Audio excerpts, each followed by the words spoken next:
What about the hallucination theory? Well, the problem is the appearances happen in group settings, even in the early creed, and group hallucinations are exceptionally rare, and because of this there is not a lot of scientific literature to explain them. In a private email with scholar Mike Licona, psychologist Dr. Gary Sibsey says, "I have surveyed the professional literature, peer-reviewed journal articles and books, written by psychologists, psychiatrists, and other relevant healthcare professionals during the past 2 decades, and have yet to find a single documented case of a group hallucination, an event for which there is more than one person purportedly sharing in a vision or other sensory perceptions where there was clearly no referent. So there is not a lot of scientific evidence group hallucinations can happen." Peer-reviewed work on hallucinations also reports that they most often manifest in one sensory mode, such as auditory or visual, and that multi-mode hallucinations are exceptionally rare. Yet the appearances of Jesus contain at least both of these elements, making the hallucination theory exceptionally improbable. For an hallucination to explain the appearances, you would have to say that the disciples are all each having a rare multi-mode hallucination, and that they are all agreeing Jesus is doing certain things, like eating and drinking, and giving them the exact same instructions, and this would need to have happened multiple times, not just once. Even if you could write off the Gospels and Acts as later myths, we still have the early creed preserved in 1 Corinthians 15, and other early sermons preserved in Acts, which report that Jesus ate and drank with the disciples. C.H. Dodd notes the speeches in Acts seem very early because they lack influence from Pauline theology or vocabulary. They contain a high degree of Semitism, meaning they were likely originally Aramaic, and they lack resemblance to the original written elements of Acts and Luke, meaning they likely predate Acts and seem to be very early Aramaic speeches. So the reports are very early, and appear in group settings, multi-sensory, and over a period of time. And hallucinations with these elements are so improbable it would have to be a miracle to cause one, let alone several. But what about the power of suggestion? Sometimes one person can cause others around them to hallucinate the same thing through the power of suggestion, such as people in a lifeboat, where one thinks they see a ship in the distance, and they all think they see the same ship.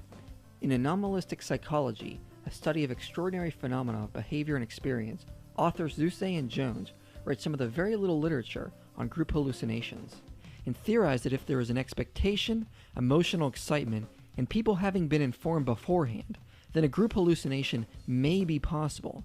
It is also believed they will vary in what is reported. Zusay and Jones cite an event from 1917 where 70,000 people said they witnessed a public miracle. However, the reports varied. Although the children reportedly saw the Virgin, the crowd, at least many of them, witnessed a color phenomenon in which the sun, in the shape of a fiery disk, began to move and approach the earth. However, Zusay and Jones also had to conclude with, the final answer to these questions has yet to be obtained, so they still maintain a scientific explanation has yet to explain collective hallucinations. However, even if they could, it is interesting how their criteria doesn't fit the resurrection appearances. Expectation and excitement were definitely not present. The narratives embarrassingly portray the disciples as cowardly running for their lives after Jesus was crucified. They even doubted the report of the women, and when they first saw Jesus they were frightened, which shows they were not excited and didn't understand what was going on. Second, it is interesting that if the appearances of Jesus were hallucinations, then they do not fit the criteria of varying drastically between reports. All report a bodily resurrection of Jesus, where he looks sort of like himself, but also slightly different, and his body has new powers it did not have before. As William Lane Craig says, the fact remains that there is not a single instance in the case books exhibiting the diversity involved in the post-mortem appearances of Jesus. But the biggest problem with the hallucination theory is this. Even if you discount the Gospels as unreliable, one still has to account for the early Christians preaching bodily resurrection and not a spiritual appearance. The first Christians were very familiar with visions and claimed to actually have some. In Acts 12, when the servant girl finds Peter at the gate, she runs to tell everyone, and they tell her the appearance she had was just an angel. So the Christians firmly understood what visions and spiritual experiences were. Yet they never interpreted the appearances of Christ as just spiritual visions. They firmly believe it was a bodily appearance, and that is what they preach from the beginning, as even skeptical scholar Gerd Ludemann agrees. So since the appearances were in group settings, multi-sensory, do not vary, were never interpreted to be spiritual, but always physical, there was no expectation or excitement for them, the hallucination theory could not account for these appearances. Because of this, the assumption the disciples were in a condition to hallucinate a physical resurrection is lacking.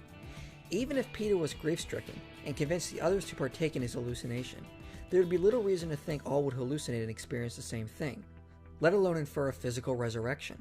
Group hallucinations are exceptionally rare, and are supposed to vary in what is reported, and we already dealt with the psychology before and demonstrated the appearances do not match the conditions of what would be required for group hallucinations.